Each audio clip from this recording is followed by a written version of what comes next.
people like you and me, all of us here, feel unsafe on our own roads. That was Secretary Vince Dizon speaking after two tragic incidents just days apart.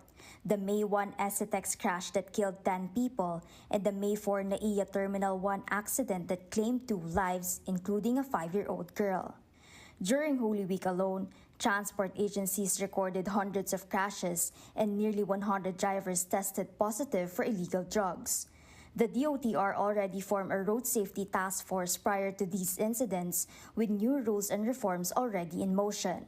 Among them is a strict order requiring all public utility vehicle drivers to undergo mandatory drug testing.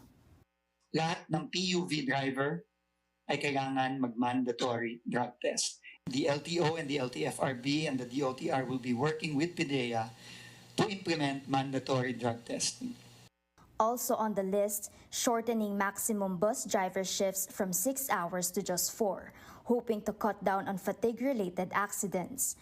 As for vehicle inspections, Secretary Dizon admits many are falling through the cracks, and some licenses are being handed out with bribes and backdoors. That stops now, he says. Similar to the mandatory drug testing, I have asked the LTO and LTFRB to come up with very strict and enforceable and regular roadworthiness checks, similar to the standards of other countries. Hindi naman tayo kaya mag-reinvent na ng mga proseso. Nandiyan na yan eh. Tignan na natin ang mga kapitbahay natin na bansa. Nandiyan naman yan eh.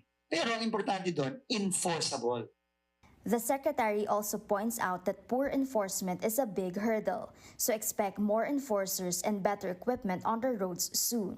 Secretary Dizon also backs Senator Grace Poe's proposal to set up a Philippine Transportation Safety Board to probe transport-related accidents, and is not letting abusive drivers off the hook.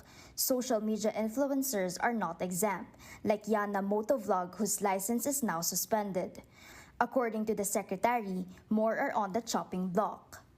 May makita kaming i-post sa social media na nag-aabusadong driver, automatic suspendido yan, 90 days yung lisensya ninyo. Huwag ang investigasyon, ang hearing. Pag may nakita kami na may video, na may pruweba, na umaabuso kayo sa kalye, suspendido kayo. Automatic. Meanwhile, the Solid North bus driver involved in the multi-vehicle crash at SCTEX